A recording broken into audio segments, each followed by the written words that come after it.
Avec vous, Charlotte Boitiot, bonjour. Bonjour. Journaliste pour le site Info Migrants. Vous suivez depuis plusieurs semaines les déclarations du ministre, nouveau ministre. On va en parler par le biais d'une photo, un cliché qui fait sens et qui nous parle. Expliquez-nous. Oui, vous venez de voir cette photo qui s'est affichée. C'est donc Bruno Retailleau qui sortait d'un centre de rétention administrative. C'est une photo qui n'a pas été prise au hasard. Le centre de rétention, c'est le lieu où sont enfermés les étrangers. Voilà, vous la voyez à l'écran, où sont enfermés les étrangers en situation irrégulière en attente de leur expulsion. Ici, le ministre est au CRA, ça s'appelle un CRA, un centre de rétention administrative, au CRA du Ménil-Amelot en région parisienne. Alors évidemment, c'est une visite qui a suivi la fameuse affaire Philippine, que vous avez suivi, cette affaire qui a défrayé la chronique, puisqu'elle a, du nom de cette jeune étudiante française qui a été assassinée le 21 septembre par un étranger en situation irrégulière qui se trouvait dans un centre de rétention administrative et qui a été libéré de ce centre de rétention et qui n'avait pas été expulsé vers son pays d'origine. Bruno Retailleau a donc fait de cette affaire philippine un peu le fer de lance, le symbole de sa politique anti-immigration. La preuve par la portée très symbolique de cette photo, il visite un centre d'expulsion, pas un centre d'accueil. Et puis il avait surtout dit il y a quelques jours à nos confrères de TF1, je le cite, l'immigration n'est pas une chance pour la France, et la phrase avait déjà été prononcée en 1995 par un certain Jean-Marie Le Pen, fondateur du Front National. Bon, on l'a bien compris, et c'est aussi sûrement pour ça qu'il a été nommé. Bruno Retailleau se place à la droite de l'échiquier politique. Il a annoncé une nouvelle loi immigration pour 2025, alors même que l'actuelle loi asile et immigration a été promulguée. Ça, c'était il y a moins d'un an. Mais oui, c'était il y a 10 mois, une loi immigration promulguée en janvier dernier. Donc l'annonce d'une nouvelle loi, là, pour l'horizon 2025, fait un peu bondir dans les rangs de l'Assemblée, jusque dans les rangs présidentiels. Était-ce vraiment nécessaire et prioritaire? Évidemment, oui, selon Bruno Retailleau, puisque le texte actuel n'est pas assez dur. Alors, je m'explique. Il voudrait reprendre toutes les mesures qui avaient été écartées en janvier dernier par le Conseil constitutionnel pour recréer une nouvelle loi immigration. Donc, il pense notamment à fixer plusieurs combats. Donc, il veut rétablir le délit de séjour irrégulier, fixer des quotas migratoires. Il veut aussi durcir les conditions du regroupement familial. Voilà, vous voyez à l'écran. Et aussi toucher au droit du sol. Donc, autant de mesures, comme je disais, qui avaient déjà été discutées par le précédent gouvernement et censurées par le Conseil constitutionnel. Mais pour lui, ces dispositifs avaient été surtout écartés pour des questions de forme, pas vraiment de fond. Donc, selon lui, il est possible que le Conseil constitutionnel valide une nouvelle mouture de la loi immigration. Bon, il y a aussi une autre mesure chère à Bruno Retailleau qui est pas écrite ici, c'est la suppression de l'aide médicale d'État. Ah oui, c'est un véritable serpent de mer politique. À chaque gouvernement, il y a des pics qui sont lancés contre cette aide médicale d'État qui, je le rappelle, est un panier de soins gratuits accessibles pour les étrangers sans papier. Souvenez-vous, le précédent gouvernement avait déjà essayé de le supprimer. Le Conseil constitutionnel, là encore, avait mis son veto. Mais Bruno Retailleau revient à la charge, alors même que l'actuel ministre de la Santé s'y est opposé. Mais pour lui, l'AME, comme on dit, l'aide médicale d'État, l'AME doit être réformée parce qu'il permet un prétendu appel d'air. Alors, plusieurs questions se posent. Déjà, est-ce que beaucoup d'étrangers en France en bénéficient? Ils sont, selon la Cour des comptes, 440 000. 440 000 personnes à bénéficier de l'AME, c'est moins de 1% de la population française. Ensuite, en termes de santé publique, est-ce que ce serait vraiment pertinent de supprimer cette AME? Alors, évidemment, non, selon les ONG d'aide aux étrangers. Je cite Médecins du Monde qui a déclaré il y a quelques semaines, si on ne permet pas aux étrangers de se soigner, ils vont tomber malades. S'ils tombent malades, il y a de grandes raisons pour que la population française tombe malade elle aussi. Donc si les étrangers n'ont plus accès à l'AME, ils vont aller sursaturer les hôpitaux publics. Et enfin, juste d'un point de vue financier, le gouvernement parle souvent de faire des économies en touchant à l'aide médicale d'État. Je voudrais préciser que le budget de l'AME, c'est 0,5%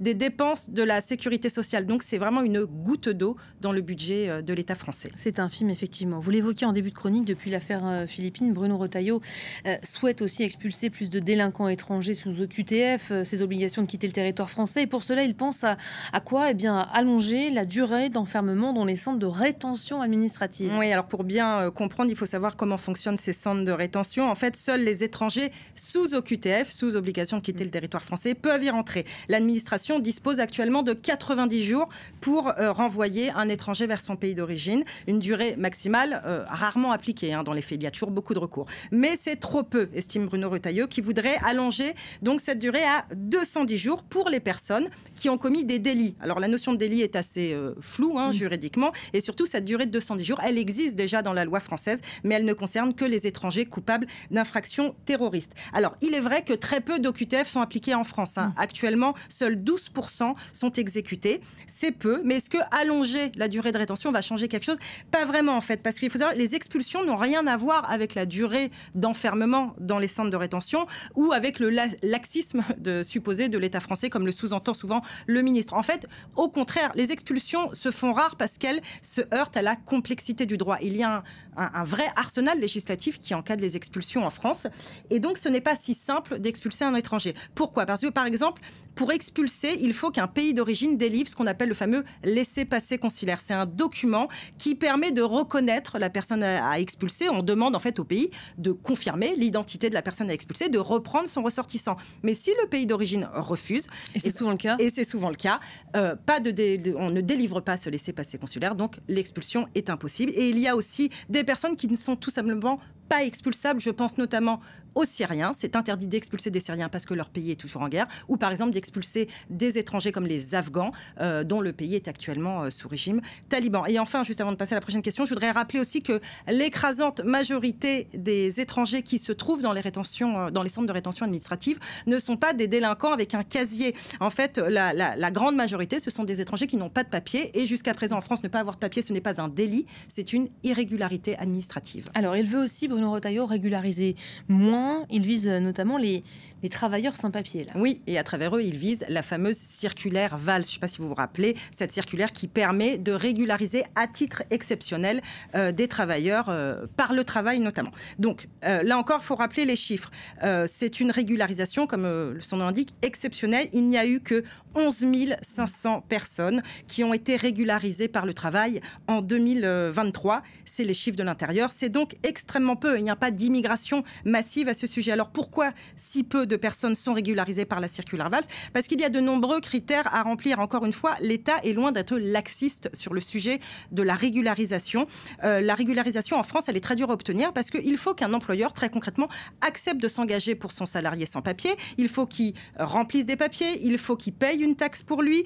Côté salarié, il faut que le salarié soit en France depuis une période bien précise. Il faut prouver qu'on est bien intégré. Il faut pouvoir fournir des fiches de paye. En fait, c'est un combat très chemin de croix. Et oui, un véritable chemin de croix.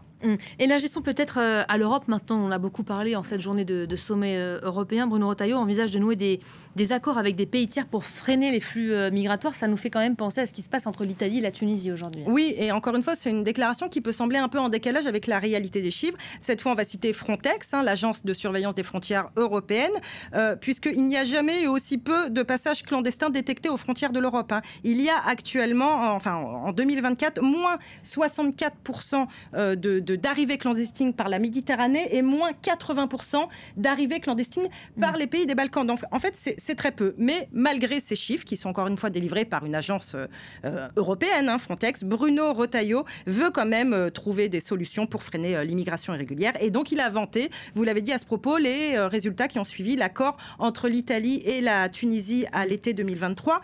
Cet accord, il dit quoi? Il dit qu'en échange d'une enveloppe d'une centaine de millions d'euros, le président tunisien s'engage à bloquer les départs de migrants depuis les côtes de son pays. Alors c'est vrai, cette alliance a porté ses fruits. Les arrivées de migrants vers l'Italie ont drastiquement chuté. Plus de 60% en moins, moins de 60% d'arrivées l'année dernière en Italie. Mais à quel prix? Cet accord est critiqué par les ONG. Les Africains subsahariens qui vivent en Tunisie sont la cible de la violence des autorités, et surtout tous les migrants qui aujourd'hui sont interceptés dans la mer Méditerranée sont arrêtés par les autorités tunisiennes et envoyés dans les zones désertiques à la frontière libyenne ou algérienne, où ils sont abandonnés. À l'heure où on parle, il y a déjà une centaine de personnes qui sont mortes de soif et d'épuisement dans les zones désertiques en Tunisie. On se souvient de ce numéro, de ces images saisissantes que vous nous aviez présentées il y a quelques semaines. Cet accord, peut-être parlons-en, accord qui suscite beaucoup d'intérêt auprès de Bruno Retailleau, mais il n'est pas le seul au sein de l'Union européenne, celui dont on vous parle beaucoup depuis hier, entre l'Italie et l'Albanie. Oui, alors c'est le sujet qui fait l'actualité du moment, puisque c'est un accord qui vient tout juste d'entrer en action. Il hier, on en a beaucoup parlé sur l'antenne de France 24, l'Italie a permis le transfert d'un premier groupe de migrants vers l'Albanie. Alors concrètement, comment ça marche cet accord entre l'Albanie et la Tunisie? La Tunisie autorise tous les migrants interceptés en mer dans ses eaux territoriales, autorise ses gardes-côtes à envoyer ces migrants en Albanie pour traiter leur demande d'asile.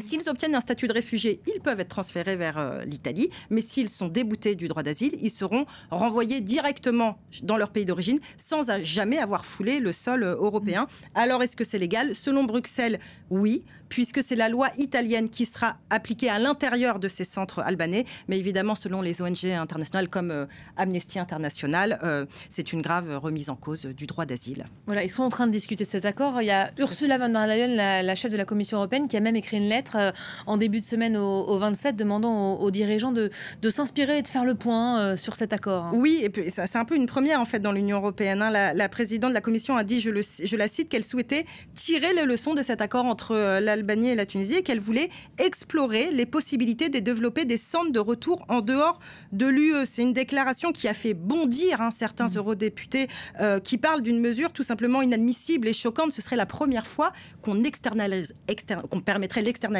des demandes d'asile et surtout des expulsions en dehors du territoire de l'UE. Mais les 15 États membres dont vous parlez poussent pour l'ouverture de ces centres d'expulsion en dehors du territoire européen. Pour eux, l'augmentation, je les cite, qui est insoutenable des arrivées irrégulières observées ces dernières années, justifie qu'on puisse sortir des sentiers battus. Voilà, il en est question donc aujourd'hui, sujet à l'ordre du jour de ce Conseil européen qui ne manque pas de faire réagir. On se demande si ce mécanisme va ou non devenir la norme en Europe. Merci beaucoup Charlotte. Article à retrouver, toutes les informations sur la politique migratoire française et européenne à retrouver sur le site d'infomigrants.fr.